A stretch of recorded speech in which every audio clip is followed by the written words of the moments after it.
আচ্ছা, এই মুরব্বিরে এই দায়িত্বটাকে দিছে, যারা রোজা রাখবে না তাদেরকে কান ধইরা উঠবস করাইতে হইবে, এই দায়িত্বটা এই মুরব্বিরে কি দিছে?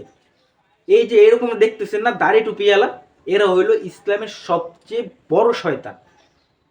মানে ওদের জন্য ইসলামটা যে কলঙ্কিত হয় ওদের জন্য হয়।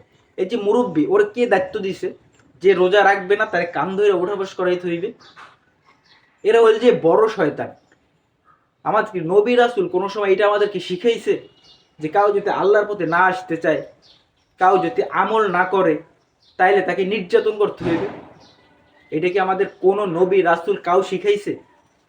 কোনো পীরাউলিয়া শিখাইছে? কাউ শিখাইছে? আল্লাহ কোনো জায়গায় বলছে? এই যে বুড়া দাড়ি টুপিওয়ালা শয়তান আছে না, ওরে অতি দ্রুত গ্রেপ্তার করা উচিত, ওরে নিয়ে ডিম থেরাপি দেওয়া উচিত। যে ও ইসলামকে কেন কলঙ্কিত করবে, ও ইসলামের সৌন্দর্যটাকে কেন নষ্ট করবে, এই জন্য।